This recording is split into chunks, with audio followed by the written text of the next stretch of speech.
Okay, people often feel pulled in multiple directions at once. Describe a time when you prioritized a customer's needs even though there were other pressing issues. Well, I think I handle every customer with like a smile. But that's what everybody's looking for, right?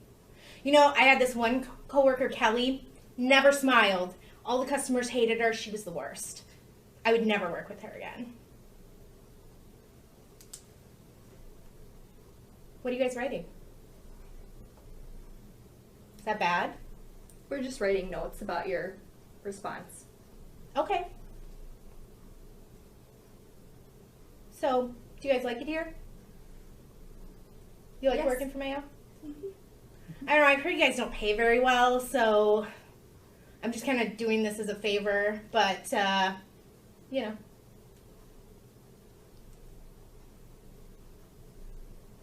All right, we will just move on to the next question if that's all right. Yeah, totally fine.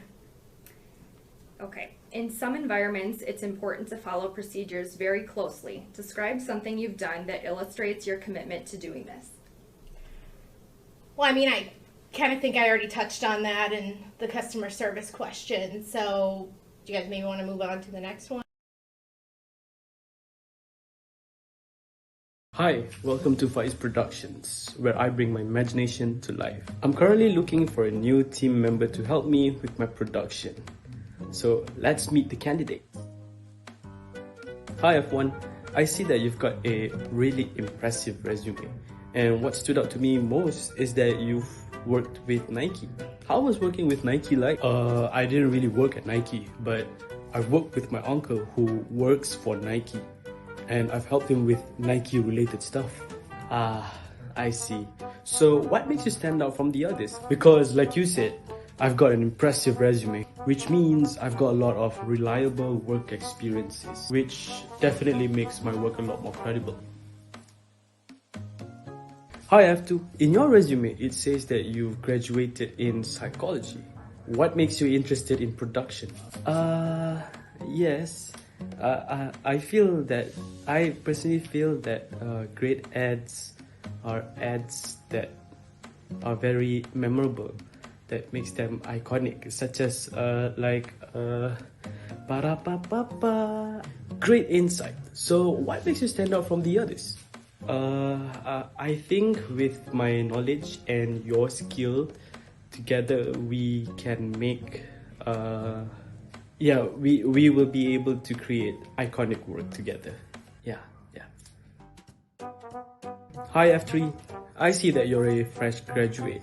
Have you done any internships or any sort? Hi, well yes, I have engaged with a small role while doing internship in a company. However, I've also done quite a few of freelance work. I'll be happy to show you some samples if you'd like to see. Those are some good stuff. Apart from your work, what makes you stand out?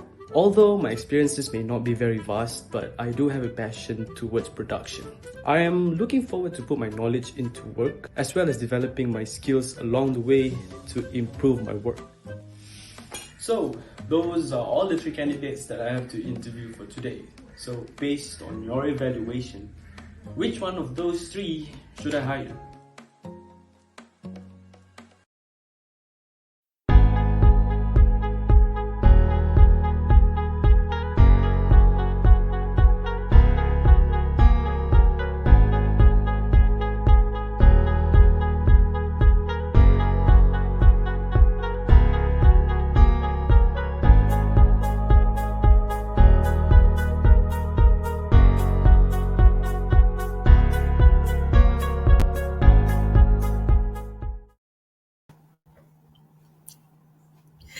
Hey guys, welcome back to another episode of CMA's HRTV.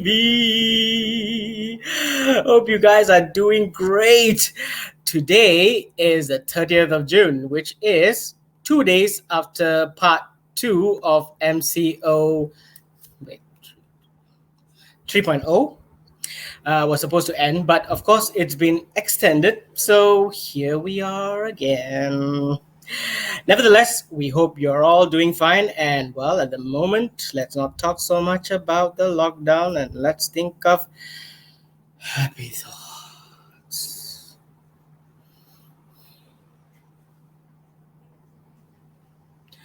Shireen, we can't hear you. I know I went and muted myself. Sorry, because I had answered a call. I said I'm going into Zen mode. Right now, I'm really Zen mode. Zen. Come back. All right. So that's a great idea, James. Let's turn the topic, and because many have got their payday. So let's have a fun question, something so unrelated to what we're going to be talking today, but more on shopping. So what are you planning to purchase to treat yourself for this month? You know, I always speak to my colleagues and tell them it's important to treat ourselves, even how small it is, but it's important to treat yourself monthly. You know, we work so hard, we do so much things, we pay bills after bills after bills. Why not treat ourselves? So for me, I love shopping for clothes. So I went out and buy. Hello.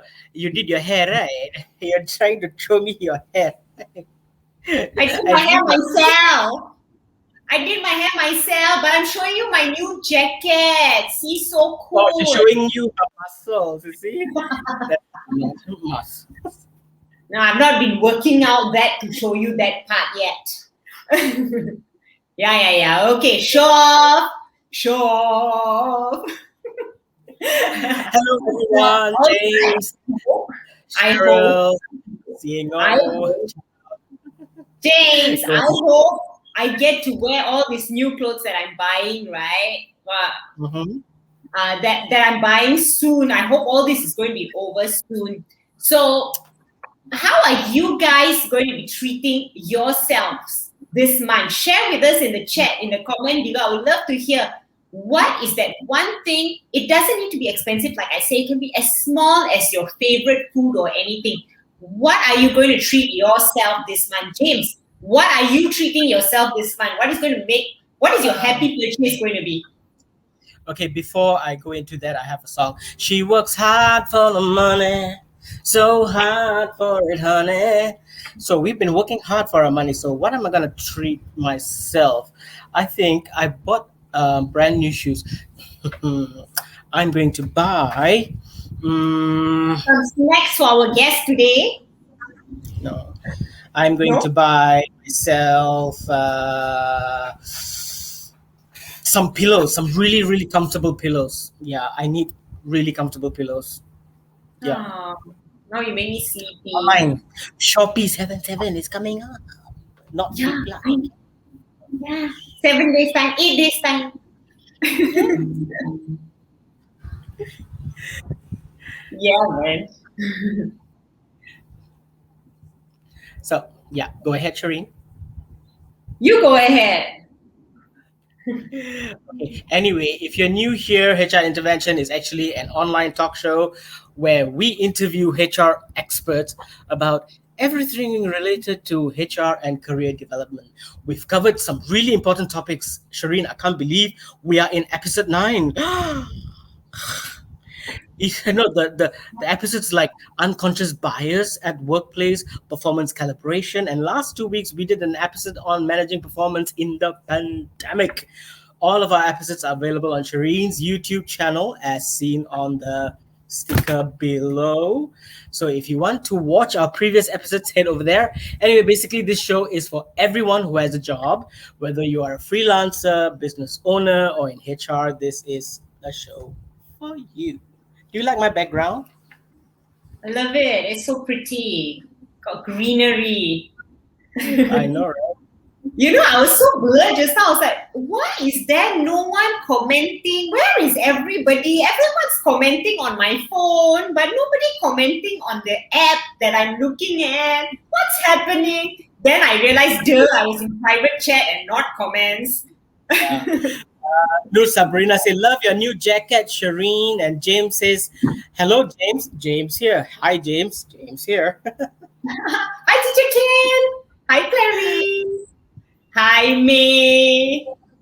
So nice to see familiar faces. Vivian, Faisal. So anyway, guys, if this is your first time watching this show, please type #newbie and please let us know where are you logging in from, whether Malaysia, Petaling Jaya, KL, Cambodia, US, Dubai, Africa, India, wherever you're logging in from, let us know. All right. And And you if you can you please tell us who you are?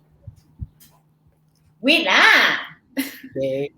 suspense. And if you are, of course, a loyal follower of ours, please type hashtag HRTV. Before we dive into the topic for today, like James can't wait for me to introduce myself because I know he can't wait to introduce himself because I think he's even more interested and excited to introduce the speaker for today. So I'll introduce myself. I'm Shireen. Am I giving away too much? I'm Shireen Kelly, the Managing Director of Compass Mind Asia. And I am Shireen Calais' long-suffering co-host, James Sassi, Senior Manager of Learning and Development. And this is HR Intervention Episode 9.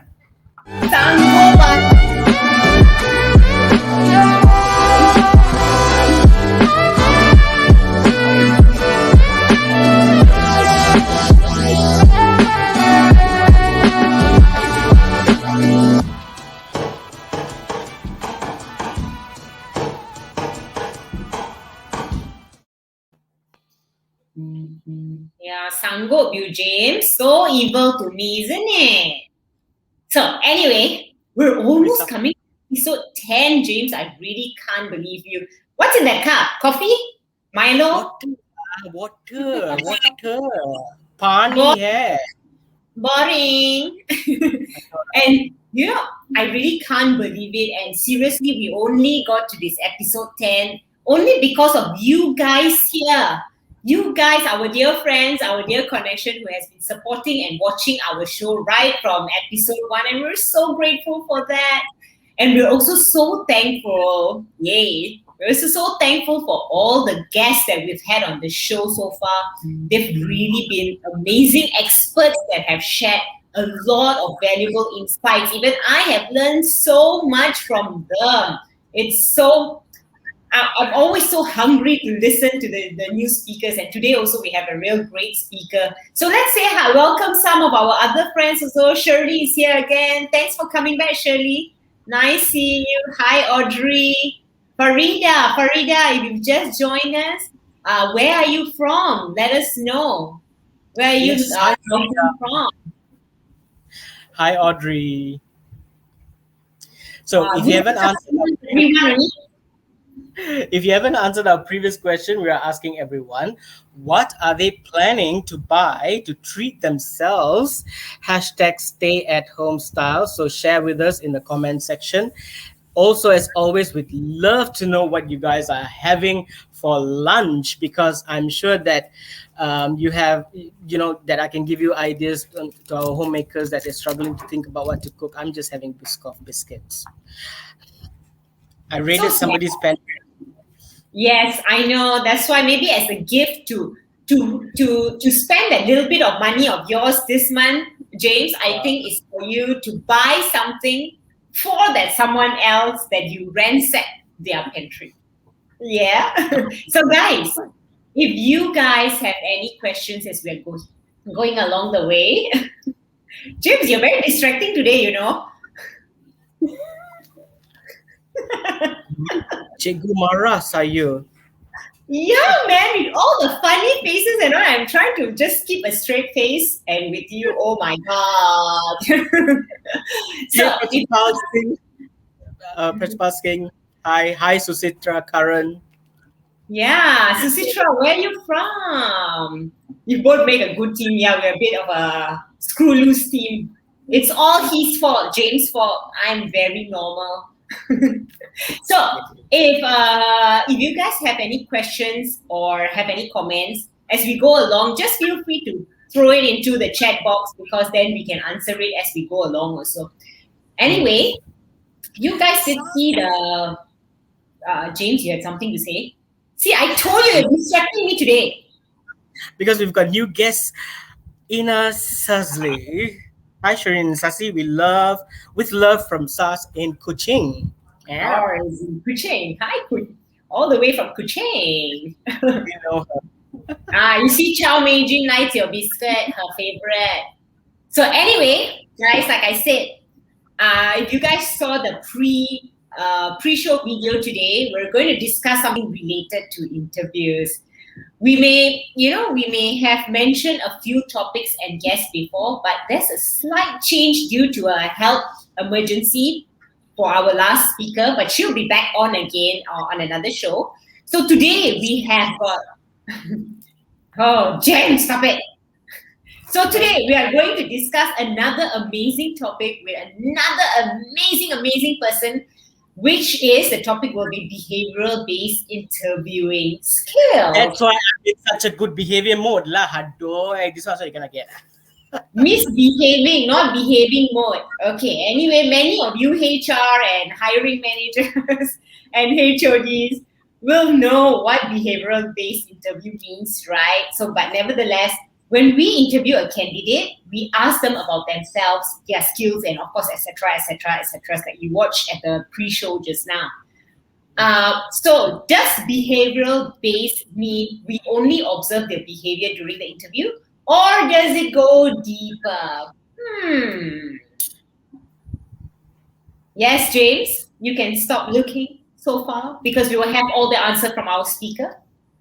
Yeah, can I introduce her? Go. Start us. I know you can't wait.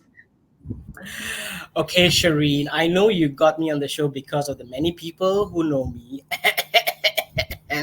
However, I'm super excited to introduce our guest today because she has a very special place in my professional life and my very crazy social life, and holds a very, very, very special place in my heart. She's someone I have always admired, looked up to, although she's shorter than me. Not just as a mentor, she is a certified. Sorry. She's a certified solution-focused coach. But on a deeply personal note, I see her as my kaka, elder sister. I wish I had, her determination, her focus on achieving success in everything she sets her mind to do, reflected on the way she brought up her 3 kids. Eldest son sings like Michael Bublé. Second daughter is an up-and-coming dancer. And if you have teenage kids, they would have, they sure would know our own homegrown band, Midnight Music. The lead singer, Arif, is none other than her 3rd son. How do I know all this?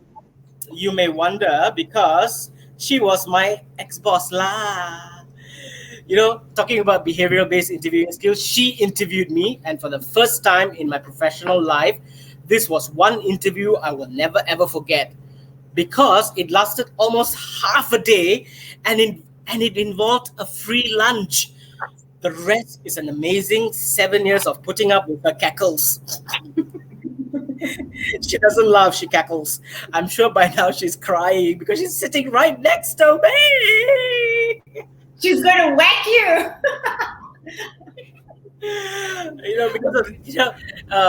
She's the kind of a kind person that she is. One person that has impacted my life so much. We have remained friends for so long. Please welcome the wonderful Azza Osman, or as she would like to be known as Hazel. Hazel. Hi, Azza. Hi, hello. How are you? Thank you for giving me such humble introduction. I am so touched. I will be crying. And I'm in her house. Hi, I was just going to ask, did Azza make one mistake in her life interviewing you? But I see you guys are so darling together. I can't say that. You made a right choice, So hi, how are you today, Azza? Thank you for bringing this with us. Thank you. I'm in my house. You can see my refrigerator opening. It's not haunted, okay? It didn't open by itself. I thought it was James. I'm like, oh, he's next to me. Yeah, I saw him stealing some snacks around your house just now, so be careful. That's why I said maybe he should buy some snacks and top it up. So anyway, guys, you guys might be wondering more about Azza, as James actually had a really warm introduction about her. But Azhar has been in the HR industry for over 30 years. So guys, you know how much of value you're going to take back today. She's got so much of experience. She was in the oil, her last job was actually in the oil and gas and engineering for 11 years. So seasoned.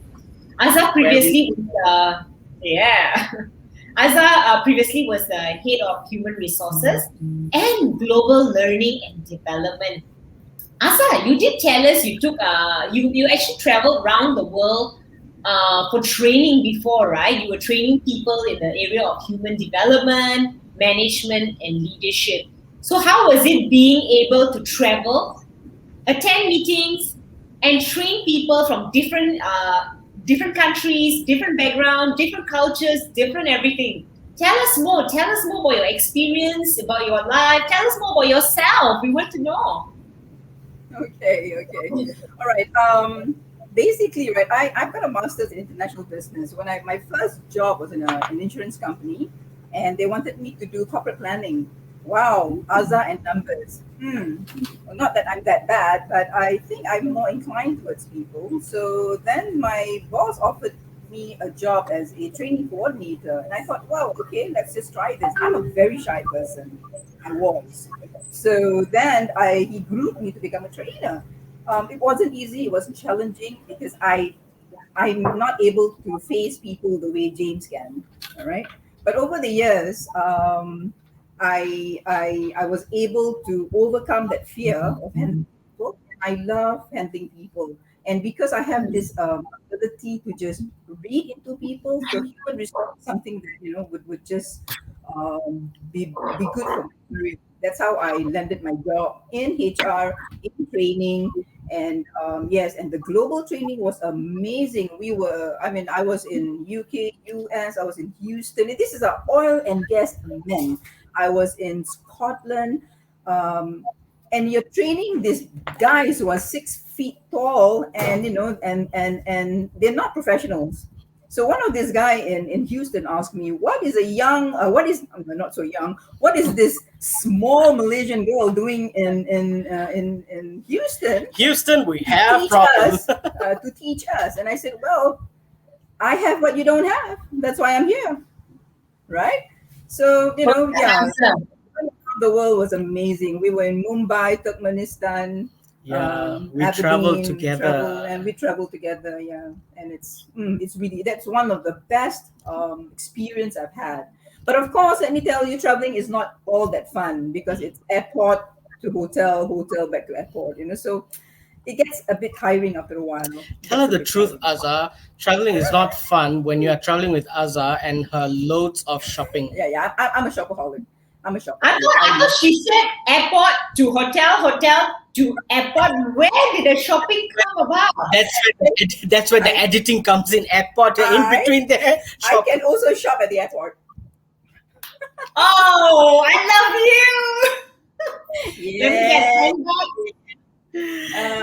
Yeah. Before you join a new company, you inevitably need to test the waters, and that is done during the job interview. We all know that the purpose of an interview is twofold: to show the employer what you can do for the company and to give you an opportunity to assess whether your qualification and career ambitions align with the position. But prior to attending an interview, you usually submit your resumes, right? Resumes are just the surface. So during the interview is where you get the chance to explain whether it is what is written on the resume. And there's no kidding or lying with someone who as professional as Azhar. Okay, I've been through the interview. Yeah. But today is not just about regular interviews, right? But rather behavioral-based interview, which is actually a format many organizations are practicing today during interviews, right? I'm already so curious. Let's just proceed to our first question, Azhar. Can I ask you the first question? Which is, would you like to explain to us in a broader perspective, what is behavioral-based interview actually? Okay. Behavior-based interview, as someone has asked in the question, is it the same as competency-based? The answer is yes. Competency is knowledge and behavior. So when we are interviewing someone in the job, right, or for the job, we are actually asking Superstar questions just walked by. Superstar. with regards to knowledge about the job and the behavior for the job. So you don't want someone with high IQ in the job, but you want to know whether the person has got the right behavior for the job. And that is very, very important. And behavior basis, past behavior predicts future behavior. Okay, so past behavior predicts future. So if you can do it in the past, naturally you can do it in the future. So you have to come up with questions and ask questions with regards to the job and what is needed in the job and the behavior. And the behaviors are values from the organization. All right. So because every organization has got different set of values, right? So then we take those values and we put them into behaviors, and then we ask questions. Okay, and I'll get to that a little bit more later. What's the difference between a regular interview and a behavioral based one? And why do interviewers choose this method instead of the regular one? Like, Okay. the commonest ones that I get asked before I met Azza in the company that I was in is like, why are you applying for this job? Huh? What do you know about this company? I'm like, hello, I did my research. Like, come on. Otherwise, I wouldn't be applying to you, right? Okay, so if the person knows about the company and the person knows about the job, so what? Right? We have had situations where the person is, if you have a photographic memory, right, and you are able to memorize just about everything, and if you are to employ someone just based on his resume and you believe what he tells you, then you're in for a shock if he can't do the job. Correct. Okay.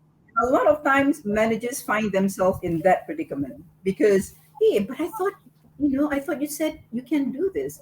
Well, hypothetical questions lead to hypothetical answers. Simple, right?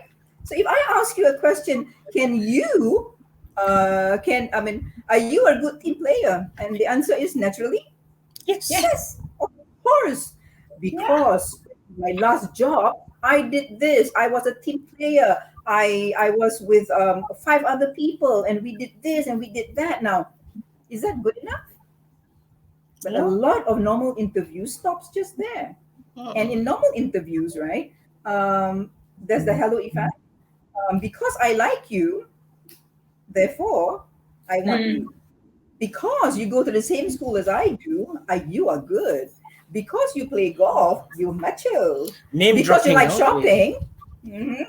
So so we're trying to eliminate all those halo effects and get down to to the person doing the job, and that is very important. Correct. And like Captain James says, he's exactly like you, like shopping in the airport, except he does window shopping. Really, Captain James? I don't believe that. I think he does the shopping Well, too. at least window shopping doesn't require somebody with muscles to carry on. Yeah. So next time we all know who to go shopping with for the muscle man to bring along for shopping. Yeah, Azza, don't you think so? Yeah. So how do you give us a little bit deeper understanding that how do you conduct behavioral based interviews? Like what type of questions do you ask during a behavioral based interview? Okay. First and foremost, of course, you must understand the job, and then you must understand what kind of behaviors that is required for the job. All right. Once you have aligned all that, then you can start asking questions. So when you start asking questions, you have to ask a situational question. Okay. So a situational question is, give me a situation in the last job. All right. And please tell me what job and what position you're in at that point of time. And please tell me, what did you do? And that's very important to determine. What did you do? You cannot ask questions, what would you do? If I ask you a question, what would you do if you're a leader? Okay, then you'll come with all this airy-fairy answers, right? Explanation if you have a photographic memory. But if you have had been in a leadership role, then you will ask, give me a situation that you were leading a team. How many people? What was your role? What did you do? Okay. Now, those questions are easy because you can pen it down and ask, right? But as a good interviewer, you have to go through a series of training, because the next thing you need to do is to listen. And listening is the most difficult thing, because a lot of times we don't listen very well. We got to listen with our heart, with a lot of compassion, and we've got to validate with our mind. All right. So then when you answer that question, I will think about the next question. So questions are not prepared. You can't just prepare 10 questions, for that one particular competency. You need to listen and you need to probe. And probing technique is another technique that needs to be trained. Because from the answers that the person has given you, then you start probing for the next question. And then you get down to the real deal. So some people would say, well, normally I would do this. Now, I don't want the normally. Tell me exactly what you did. So I've grilled people in that way. Yeah, so I've grilled people in that way. So a lot of times the interviews will last about an hour and a half. Now, if I have done about 2 or 3 questions and I find that the person is not able to give me the situational answers, right? Then I will stop the interview. Hang on. You just let's rewind. You said it'll normally take 1.5 hours. How come my interview took half a day? Yeah, what did you drill him in until the bottom? Half a day. I was being grilled. I was being barbecued. I was being basted. Because you can tell that this guy is not the real deal. You gotta grill him for half a day to know exactly who he really is. And you know how he is, right? They have to go. You ask A, he gives you B. You ask B, he goes to C. Oh, I had to use my listening skills. To go to C, you have to start with A. See, to get to A, this is what you do. Okay. You confuse the interviewer, is it, James? I got the job. Then eventually she had to take you for lunch because she couldn't finish the interview. And then you made her buy you lunch some more. How la? No, it was a training. Lunch was going on. They say, hello, we have extra food here. You look like so undernourished. Eat. I beg to differ. I think that was a role you had 15 years back. Did you all work together 15 years back? You were not malnourished, I can assure you that. Yeah. Anyway, if you guys have any questions or comments, do put it in the comment section below and we'll try to answer them for you. Like what Cheryl says, the most important thing in behavioral based interviewing whatever is to make the person feel at ease and comfortable. Yeah. That's why I was at ease and comfortable. We were like, we were engaging and we were talking about ideas, and it was literally as if I already had the job. They were like, I remember specifically when they were talking about management trainees, and I had experience with it. I said, the first thing I said was, management trainees, they are like my children. And they were like, she and my other boss were like, he said the right word. They were like my children. Yeah, that's true. Nurturing them. What do you do with children? You nurture them, you train them, you bring them from one level to another. Have you ever been in a behavior-based interview before? Or if you are in HR, have you ever conducted it before? Let us know in the comment section. Yeah, fill up the comment section so that we can hear from you. And let's say hi to Noor Aina, Jagadish. He is actually signed in from Bangalore, India. And then we've also got Maizato. Hi, Maizato. There's Ina. So many nice. Edwin is signed in from UAE. So yeah, we've got people from various places. Maizato is UK. She's from UK. Ampang. UK. All right, we've got questions coming in actually. I just say, Maizato is our long-suffering assistant. Hello, Mas. Hello, Mas. Thank you for talking in. She will remember this process. We have a question from Maizato tu. I need to see the gambar nanti. So anyway, there are questions coming in. Shall we go to the questions from the audience? Yes. James says, universities concerned about ranking as emphasize on their students' potential employability. Yeah, that's something really true. How true is a university ranking a concern upon hiring in a corporate world, or it's just another marketing strategy for the education world? That's an excellent question, James. Good. What's your thought on this? Okay, when I was with this company, SCOME, we were hiring management trainees, okay, and we were looking at the cream of the crop, okay. Internally, there was one particular university where the resumes came photocopied, okay, exact same format, blah blah blah, and there was a couple of resumes where the person sending the resume even forgot to change his name. Oh, wow. Wow. I mean, this is the standard of the resumes that we were getting. I mean, so this is where you just don't look at the resumes. It's just superficial, surface. You have to go deep, deep, deep. You Yeah. use resume as a reference point, and then you ask questions around what you understand from that resume. And of course, it all depends on what you're trying to get out of the candidate. And Azza, we have another question from Prithpa Singh Kosha. Azza, is there a situation where a psychometric test would be better than BBI to identify fit for role? Okay. I am aware that the two are potent combinations. Like both of us, we are potent combination. Well, I would say some organizations they have the budget. Okay, when you have the budget and you want to do a psychometric testing, right?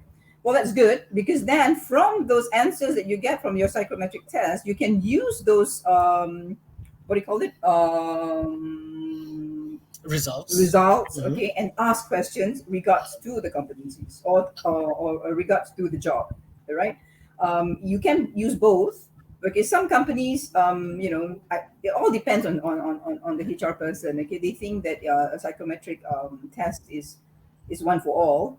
I beg to differ, lah, because sometimes, some people, may fare better in the test.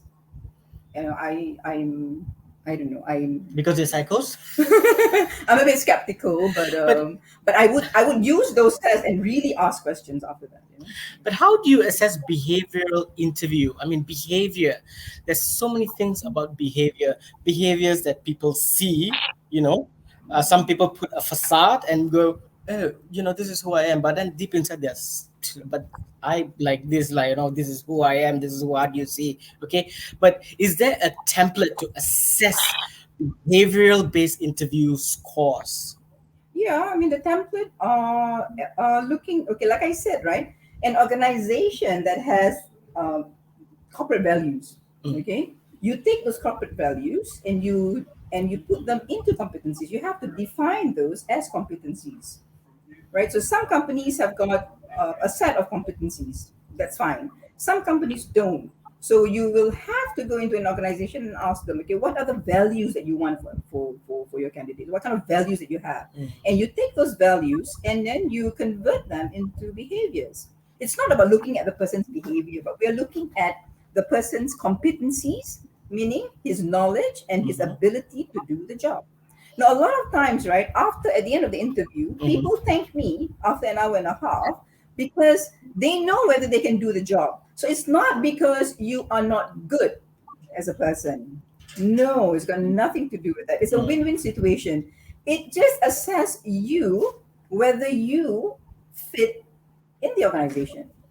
And you thank them for that. And that's important, isn't it? It's because a lot of people who fail in organization, it's not because they're not good. It's because they just don't fit. There's no fitting in. But the competency base and the template that we use is able to determine that, and that helps. Okay, for example, we've had this guy. I mean, in my past employment, right? He was from the UK. He's a really bright person, and the CEO, kind of like me. And the CEO says he's good. Take him in. He didn't even go through us for an interview. Nothing. He's good. He speaks very well. I want him in the job. I saw the guy in the next for about half an hour. I was with him, and I said to my boss, "I don't think this guy will last 6 Why? months because he doesn't have the fit. He cannot fit. He cannot fit the organization, nor can he fit his magnetism." And in 6 months he left, which is true. But he's a bright person. We lost someone. I don't think we lost. Had we done a proper interviewing, right, Yeah. we would be able to find out whether the person fit the organization or he does not fit the organization. And you wouldn't have That's all wasted we're their looking time for. and your time, and Yeah. see that there is no fit. But you must spend a lot of time. You must. And a lot of leaders don't spend enough time conducting this kind of interviews. A lot of You are interviewers, right. interviewers who rush through interviews because Yeah. they already have a preset list that they have to go through Yeah. within 20 minutes, 15 Yeah. minutes, and they're done. They're like, Strength, weaknesses. Right. Very standard questions, yeah. And I've even seen some organizations where they bring you in for an interview, and then within 5 minutes they're sending you out. Actually, that's a very bad image on the organization if that happens. Do you agree? Yes. Yeah, But because I must say, right, once you have completed the interview, of course, if you find the person really, really good, but you must also ask questions on the contrary, meaning you're so good. Tell me when things don't work out for you. What would you do? Or Yeah. what did you do? Okay, that's one. Secondly, right, people ask me, but I have got two candidates, and they're both good. What do I do? That's when you got to ask that instinct that you have.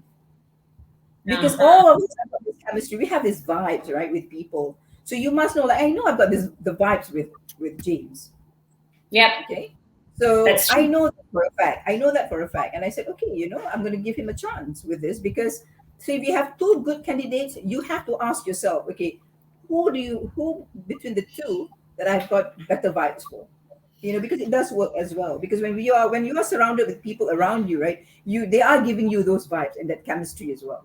So you can work on those two. Okay. Come on, Azza, you only had one really good candidate, and that was me. Oh yeah, all right. Enough about you, James. So anyway, Azza, usually if a person is preparing for a standard interview, he or she usually will practice standard questions, to attend the interview. So they prepare themselves just with the standard kind of questions. But if someone is preparing to attend a behavioral-based interview, what do you suggest they do to prepare for the interview? Because like you say, a lot of it is situational. You're going to ask them, what did you do, right? So, but Yeah. if they want to prepare, what areas do they prepare on? Well, one, prepare the fact that you have done something. You got to be honest and genuine.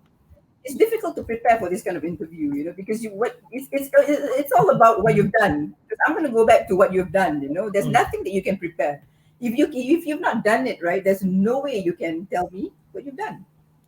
Okay. Another example I can share with you when this girl came to get a job as a training. It's just for James' position.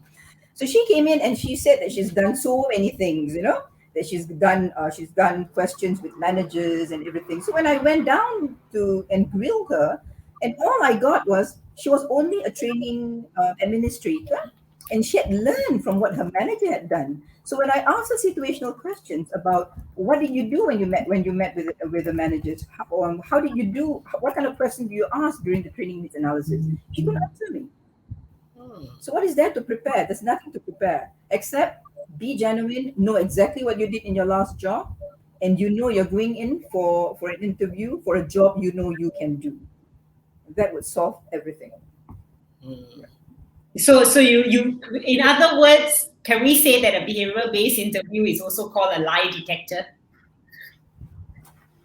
So the person cannot hide because there is layers of questioning skills where you need to go layer and layer. So if someone lies at the beginning, as you go deeper on the situation, there's no way of hiding it away anymore. The truth comes out.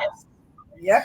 This is where we go back to when you said, Azza, you start with the situation. Give me a situation, a real situation where you were involved in.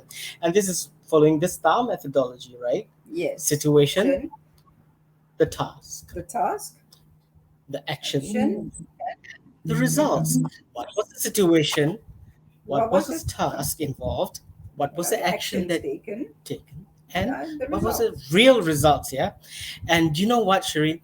In my interviews of candidates who just came out of universities, right, they would always use the word, we did this, we did that, and at this particular time we were doing.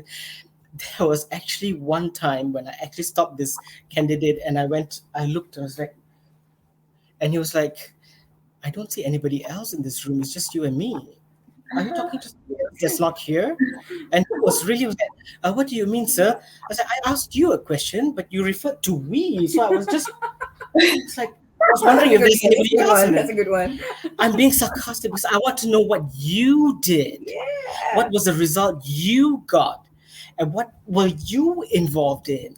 It doesn't matter whether it was good or bad, because Yep. But this you is did. what makes the personality, right? It's not always about we achieving and achieving and achieving. There has to be some time when we fail, and it's okay to Yeah, it's fail. okay. It's okay to fail. That's why you learn. Because if you fail, then we ask you a question. What did you do when you failed? Not because you failed, but what did you do? Did you speak to someone about it? You got to own up to something, right? So that's the kind of behavior that we're looking for in a job. Not Yeah, and how did you problem solve after you failed also? Yeah, that's a good way to see how your problem solving skills are also. So, in other words, Azza, how would you rate this behavioral based interview? Do you say it's a very effective tool to be using in interviews? I would say it is. It's 110% effective, but the person who's interviewing must be skilled at it, must be trained, and must have the tenacity, and must listen. So a lot of people think, I can just do it. You can't. And in my class, right, when we used to conduct this, I will rate them and I will tell them, yes, you can interview or you cannot interview. Those who can interview, I'll allow them to interview. Those who cannot, and guess what? Most of the leaders fail.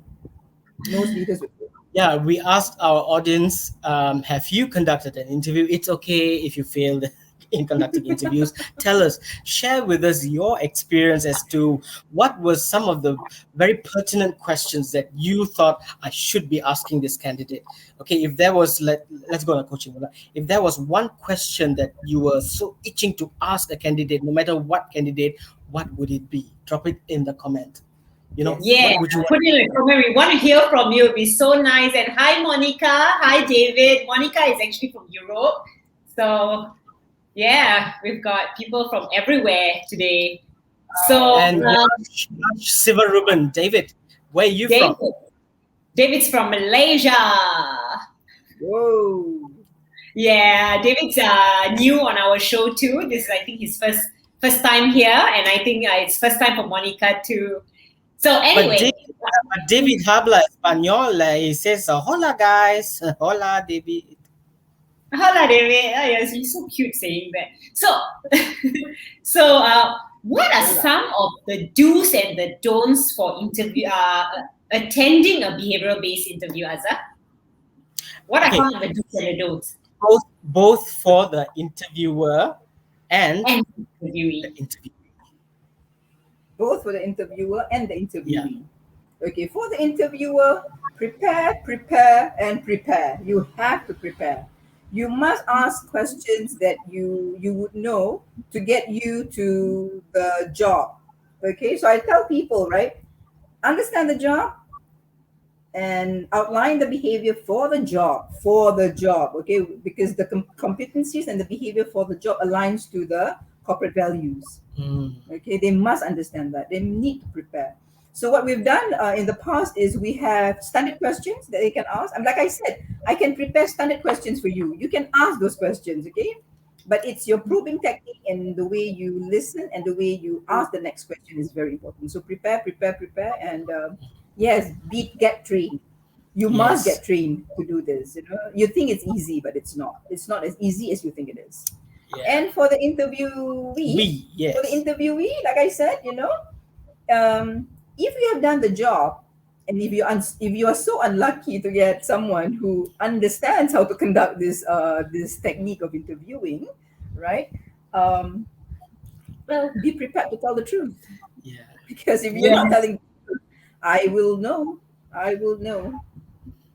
Okay. And that's how I lasted with so long. How do you handle conflict at the workplace? That was what James Fong would ask. Okay. And my favorite question again, Captain James here to James. Hello, James. Tell me about the last time you procrastinated on something important and it impacted the outcome. Boom! What an amazing question that is. Ooh, Well, Answer that. Okay, let's do a role play, a quick role play. Yeah, What's you the are question again? you are the interviewee, and I'm the behavioral based interviewer.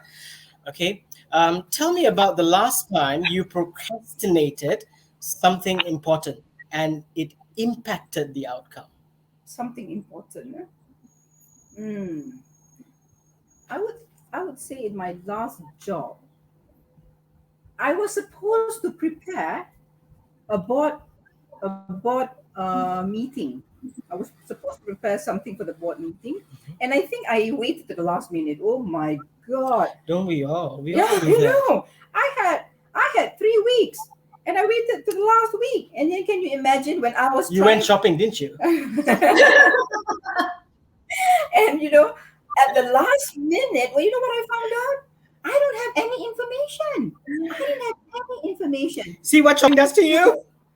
So no, I had it motivates you.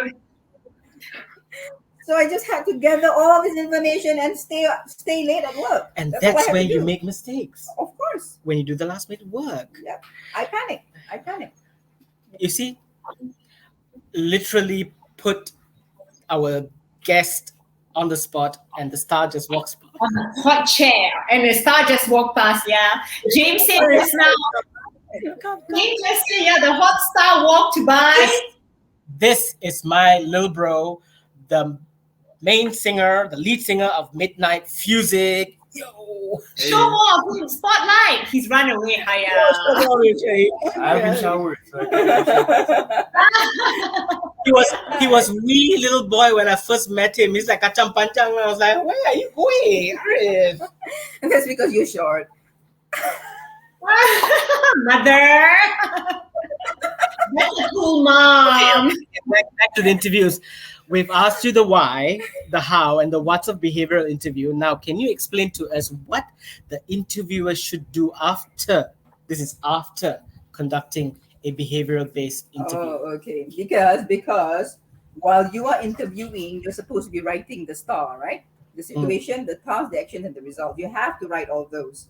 Once you have written all those, and you have to start weighing them, right? And you have to start weighing them between candidate A, B, C, D, and E.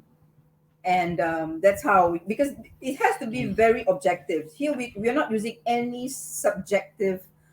It's not a judgment call. Everything is objective. Everything we'll put them on a scale of 1, 2, 3, 4, and 5 in terms of how you scored in your answering the questions, and then we will rate you. That's how after. That's why as an interviewer, right, you've got to listen, you got to write. And that is, it's a tough thing to do. It's really tough. Yeah, the hand and the it's like Ears and hand, and then your mind just like you say, you must think of what to go probe further. Yeah, like Cheryl says, surveys show that 73% of behavioral-based interviews are successful, and only 26% have been successful in traditional interviews. So behavioral-based interviews are so powerful, and the term weaknesses are not used areas of improvement. It's not used during the behavioral-based interview, so that's great. And another point I must point out here, right? The reason why you need to write and document all your questions, right? Just in case something had gone wrong in the job, okay? Because when you hire these people, they'll be on probation anyways, right? Now, 73%, yes, is successful, but you also have a little percentage where you might not have the person performing in the job, right? So then it goes back to your interviewing as well, because we need to understand, right, what was documented, okay, to see that, so that if you must understand in Malaysia, right, probationers who have been asked to leave the job, right, they win cases as well. Okay, so we can use all these documents as evidence, and that is also very important. Seeing says direct headshot. NK Al-Kushairi. Hello. He says, I always ask about candidates' failures, but most can't come up with any. Why is that? Ooh, would you want to tell people how you feel? I failed so many times. Nobody talks about it. Except for baking lah. because James, your hand just went across Azaz's screen. he wants Oh some my. cooking. He's such a hungry hippo. So I anyway, don't do this for self-love. This is self-love. you guys are so talented. Anyway, you guys are near me. I'm coming after this. 2:00, 2:30, I'll be at your place, Azza. So near. I'm making him the Philly cheesesteak sandwich after this. This is where my interviewing. So the hell, can you make a Philly cheese? Philly steak cheese, right? Yeah. So it's a reward after the whole session. So anyway, Azza, another question for you. So do you highly recommend that organizations should opt for this type of interviewing rather than the conventional way of interviewing? Definitely. You know, you're not going to ask questions which is so hypothetical, right? Yeah. And then people are going to just tell you what they think or what they know. But it's not about what they can do in the job. You know, that's how interviews fail. I've been in that situation where they ask, suppose you were in this particular scenario, what would you do? That's the easiest question because it's open. I would, as the leader of this company, as the PM of the country, I would do I am the Superman. I would, undress myself and go, here he comes to save the day. So if anyone here is looking on techniques on how to train their people on behavioral-based interview, because very important to train your hiring manager, your HODs, because it's not only the HR's job to do an interview, it is the HODs because they require that skill for their department. So if any one of you are looking for training like this, make sure you give Compass Mind a call because we are so specialized in that area also. And we even, Azza, do you know what? We actually give a bank of questions based on the competencies that they can use, but really it's all about role plays in the class because like you say, it's not about using the question bank only. That is not something that works. It's about role playing until you get so used to how you're going to ask the questions, back form kind of questions in different ways to get the actual truth out of the candidate, isn't it? But I'm still curious. Why do people fail to talk about their failures? Do you get it? Why do people fail to talk about their failures? Malu? They don't want to be judged. Who wants to be judged, right? If I tell you that I fail in something, then you're going to start judging, hey, she's so negative and she's always failing. Unless, of course, you're talking to someone who's very positive and can see failure as something positive. It's different. And the other thing I wanted to say before we end, it's already 1:55. Come on, it's so full, Shireen. It's so good. Nowadays, since we've all moved to online questioning, right? If you were with someone in front of you, you can actually see their wholesome self, right? But this is a off-the-cuff question. When you conduct a live like this sort of a questioning, what are some of the important tips for an interviewer to look for? Online? Yeah, when you have an online interview like this. Oh. Since COVID and all that stuff. Look at the facial expression. That's very important. Right? You have to, that's why the camera has to be on. The eyes don't lie. Correct. Right? That's right. A different talk altogether. Gurpreet Bajaj, I think it's also it's also the traditional work cultures. We're not forgiving of failures. Yes. Yes. Very good, Gurpreet. I like that. And he also says it's easy to ask the failure questions, harder to overcome the bias in the answer. Yeah. That's true. Yeah. The next question is, what have you learned from your failures? Amazing, great. That is good. I like that. Keep it going. Yeah. It's all, it takes a mature interviewer also, like Azza, you said, a positive one and a mature one to actually not judge a person when they speak about their failures. Because failures make you grow. Failures make you better. Because if you never fail, you never know what can go wrong. Yes. When I first started baking when I was 15 years old, just like about 5 years ago, I wanted to surprise my mom, right, on her birthday. And I baked the chocolate cake and it turned out stone hard. You know what I did? I was so afraid of my failure, I threw it at the back of the house. Do that. But Yeah. because I want evidence, okay? It went into the longkang and into the rain.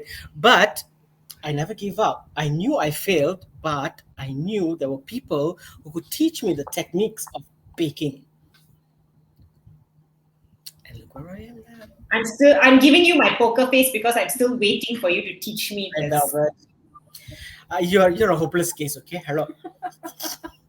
Hey! Cheryl says eye contact, hand movement, hesitation, taking long breath between answers. Yes. For virtual interview, she means. And hi, Liz. Liz just joined us. I was just wondering where Liz was. Hi, Liz. How are you? Welcome back to the show. James, Anyway, yeah. we Go are ahead. approaching the end of our session for the day. I've had so much fun. Yeah, I me haven't too. seen this woman for like what? A Yeah, good 6 it's months, like a year, longer I than think, that. Yeah, longer than about a that. year, yeah. We're coming to the end of the session. She's gonna make me lunch, so we would like to thank Azza for such an elaborate explanation and sharing on Thank you. behavioral-based interviewing skills, as well as some tips for the candidates, and most of all, to have a serious discussion with us today. That's right. We've been so honored to have you on the show, Azza. And to our audience, thank you.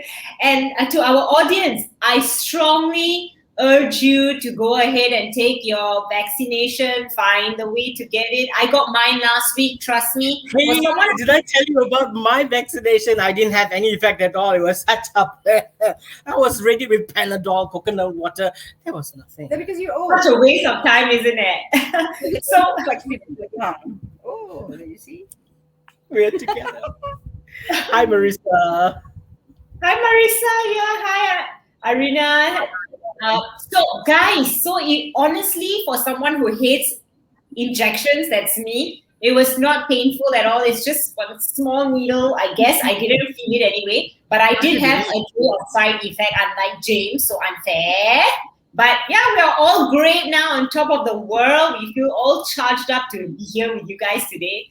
And also, we really hope that our government speeds up the process as well, because then we all can gather together, since we are social animals, and we can get together with our friends and family just like we used to, isn't it? Azam, And before Liz says, same James, me too. I baked my own birthday cake at 13 years old. Epic failure when everyone sang birthday song. I was cutting stone cake. I get it.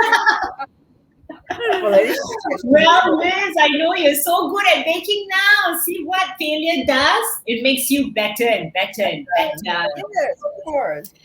So, is it over to me? Or No, it's me. I just want to get Azza to share her social media links, because there are some people who might ask for any, would like to have any further questions or even connect to you. Or Azza, do you have any last words for or advice for our audience? On interview? Yeah. Of course. Yeah, Right? yeah. Well, I would say yes, please go ahead and use this technique because it's the best technique. You will never go wrong. Spend time. A lot of people hate HR is hiring to firing. Okay? You hire, right? You spend that time in hiring. You don't need to spend a lot of time in firing. So trust me, spend time Yeah. when you want to interview someone. And a lot of people only think that I will need, it's only 10% of everything. They take it like, no, it's just something that I have to get it over and done with, whatever. Our next episode of HR Intervention will be in 2 weeks from now, 14th of July, 2021, same day, same time, same place, and we'll have some really special guests joining us. To make sure you mark your calendar. We'll also put up the registration link in the comment section. So register now so you'll get a reminder. Don't forget to connect with us on all of our social media platforms. We'll put the links in the comment section. And if you want our artist Arif's phone number, I've got it. Yeah, then you want to connect with the mother and the uncle. Yeah, so and if you guys have any training related inquiries, soft skills, especially behavioral-based interviews, training, just drop us an email at training@compassmind.com and we'll be happy to assist you at any time. Till next time, guys, please stay safe, have a joyous and productive lockdown. well, since it's already extended. And see you guys on our next episode of HR Interventions. Serious discussions only. only. Bye, guys. Bye.